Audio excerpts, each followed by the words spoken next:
Hi everyone, and welcome to another episode of Chemistry with Capadia. Today I will be doing a tutorial on Dalton's law and mole fraction. Alright, so let's get started.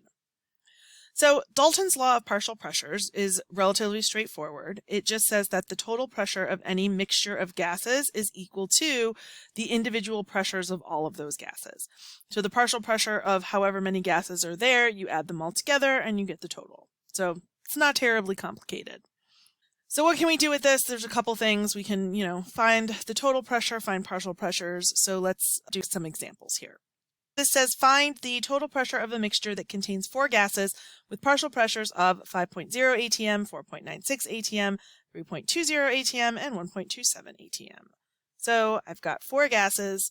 So to find the total pressure, I just add them all together. So 5.08 plus 4.96 plus 3.20 plus 1.27. So I get here that the total pressure is going to be 14.51. My unit is atm. All right, for my significant figures, because I'm adding these values together, the rules of addition say that I only look at the digits behind the decimal place.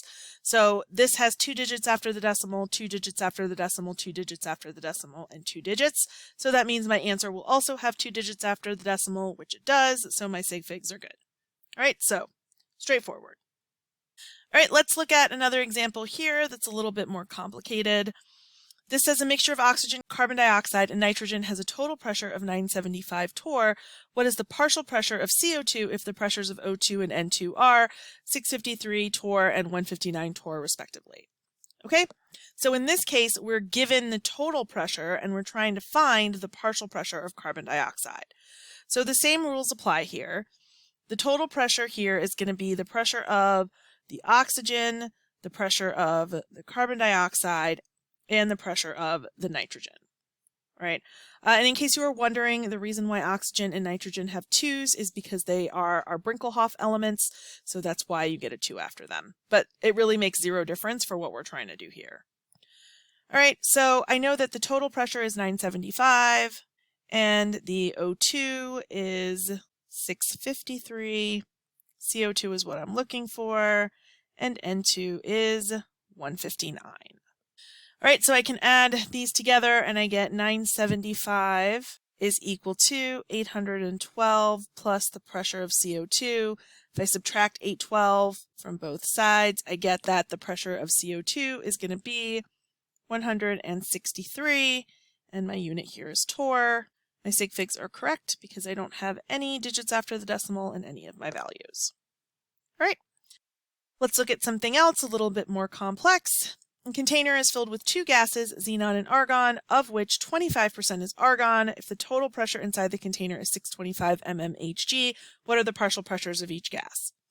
So here I'm given the total again, but instead of being given the partial pressure of one of the gases, I'm given the percentage. So if I know the total is 625 and 25% of that is argon, then I can just do a proportion here. So 625 times 25%, 25% is 25 over 100. So that's going to give me 156.25 mmHg as my pressure for argon.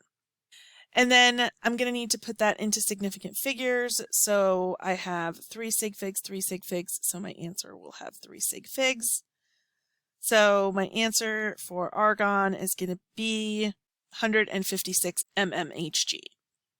All right, and then to find the pressure of xenon, I have one of 2 things that I can do. If I know that 25% of the gas is argon, then 75% of the gas has to be xenon, and that will give me 468.75 mmHg for xenon, which rounds to 469. Or if I don't like that method, or if that's too much work, I know that the total is 625, and I know that 156 of those is argon. So 625 minus 156 is 469 mmHg. So it doesn't matter how you do it, you end up getting the same answer either way. We get The pressure of argon is equal to 156 millimeters of mercury, and the pressure of xenon is equal to 469 mmHg. Right, so both ways we get the same answer, and it doesn't much matter how you want to set this up or how you want to solve it. As long as your process is logical, you should get the correct answer. All right, so this is just, how we find total pressure, partial pressures given some information. A lot of the times it's a little bit difficult to figure out what the partial pressures are of something, so instead we start with moles and mole fraction.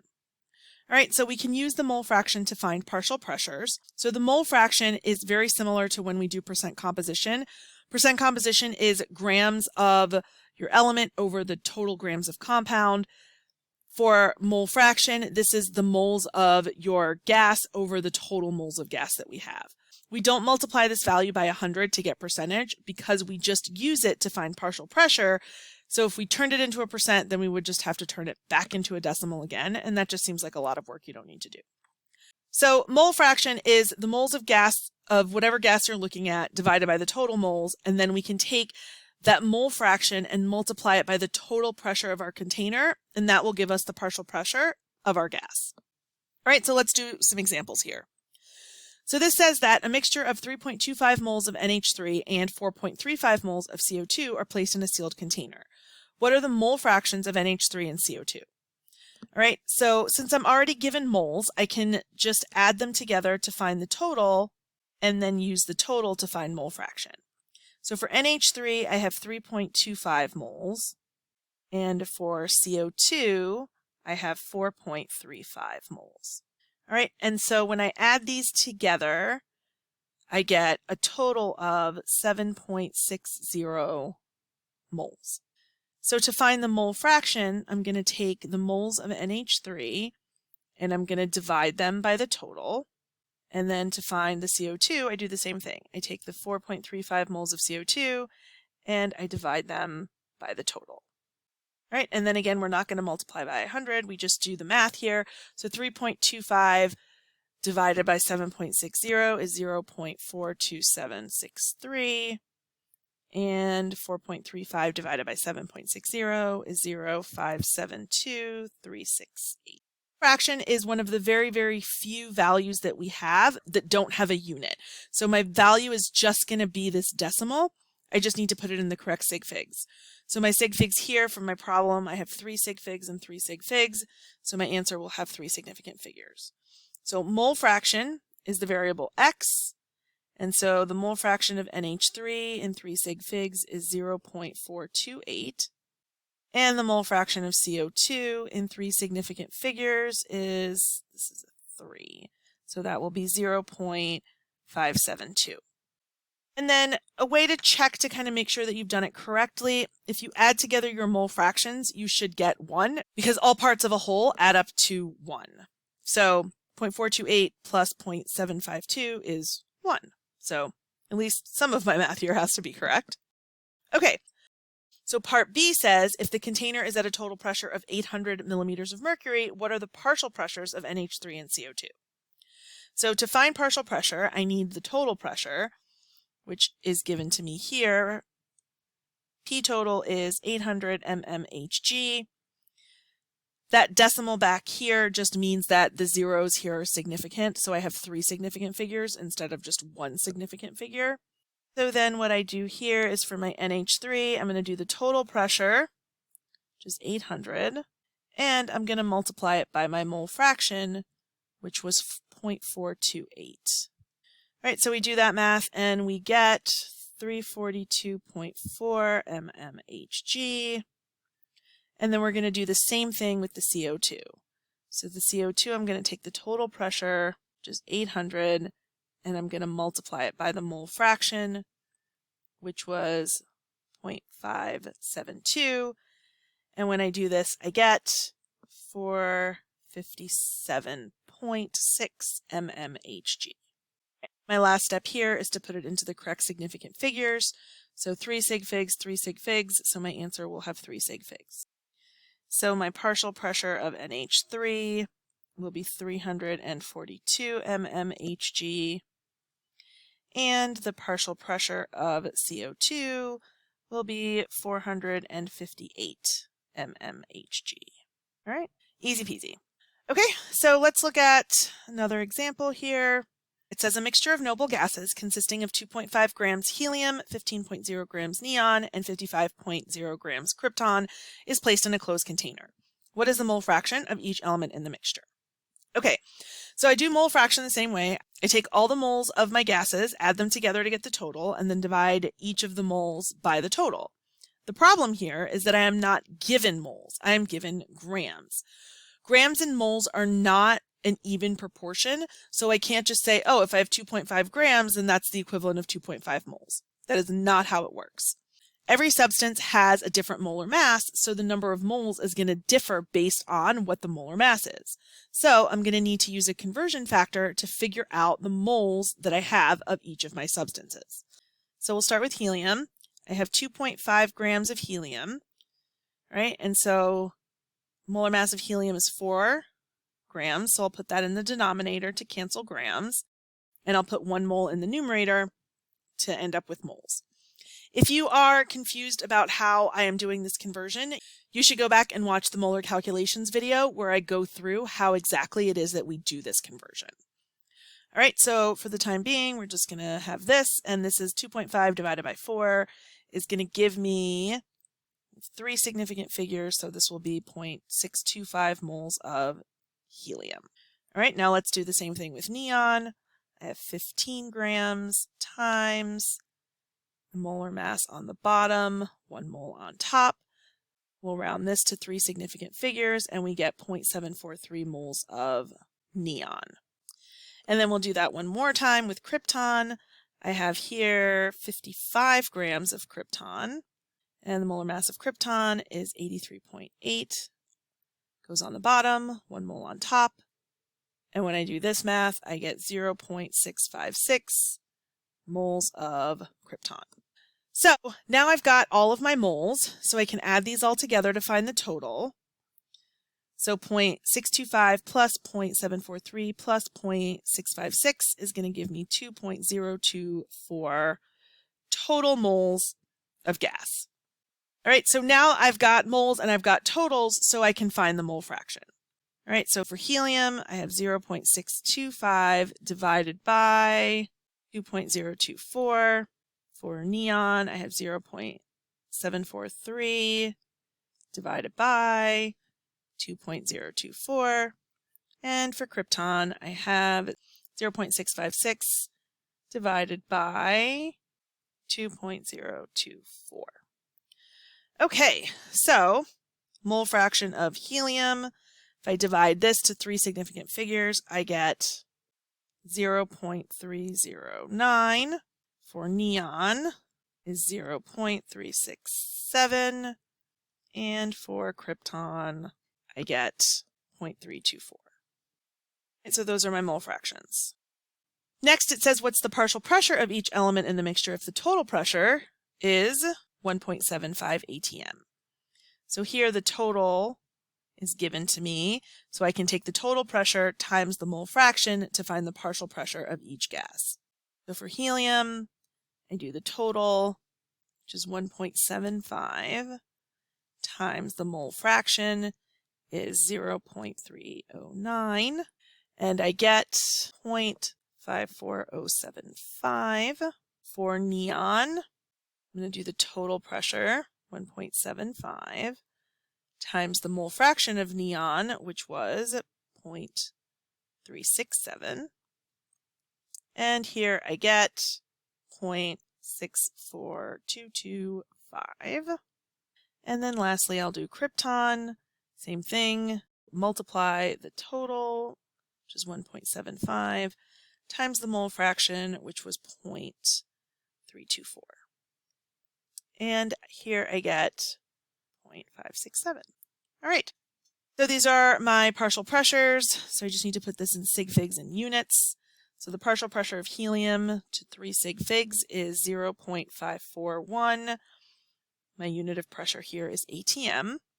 Neon is 0.642 atm. And krypton is already in correct sig figs, 0.567 ATM. All right, and then I forgot to mention this before, but when you add your partial pressures together, you should get the total pressure here. Just like with mole fraction, when you add the mole fraction together, you get 1. When you add the partial pressures together, you get the total. So 0.541 plus 0.642 plus 0.567 is equal to 1.75. So that logically makes a lot of sense. Hooray and huzzah. Okay, let's do one more of these. This says a sample of 75 grams of O2 and 75 grams of F2 are placed in a sealed container at 1250 torr. What are the partial pressures of each gas? All right, so here we are starting with grams of O2 and grams of F2, and I'm looking for their partial pressures. So here, instead of it being broken down by, okay, how many moles do I have? What's the mole fraction? What's the partial pressure? It's all just sort of in one fell swoop. But we can do the same thing here. We just break it down step by step. So we'll start with our O2. All right, so I have grams, which I'm going to need to convert into moles. So the molar mass of O2 is 32 grams in 1 mole. And that is going to be equal to 2.34 moles of O2. And then for F2, I also have 75 grams, but the molar mass of F2 is 38 grams. So put that in the denominator. And when I do that, I get 1.97 moles of F2. I already rounded these to the correct sig figs, which is going to be 3 from my problem. So now I need the total. So 2.34 plus 1.97 is equal to 4.31 total moles. So I'm going to divide 4.31, divide 4.31 here, and I get for my mole fraction of O2, I get 0.543. And for my mole fraction of fluorine, I get 0.457. And when I add those together, I get 1. Hooray and huzzah. All right, and then now that I have the mole fraction, I can multiply the mole fraction by the total pressure, which is 1250 torr. So I'm going to do times 1250 times 1250. We'll multiply those together. And here I'm going to get 678.75, and 0.457 times 1250 here is going to give me 571.25. All right, so that means that my partial pressure of O2 in the correct sig figs is going to be 679, and my units are torr, and the partial pressure of F2 is going to be 571 torr. And when I add both of those together, I do get 1250, so that means that my answer is good. And I will just box that. There we go. So, Dalton's Law and mole fraction. This has been another episode of Chemistry with Wikipedia Tutorial Edition. I hope you learned something, and until next time, keep on chemin'.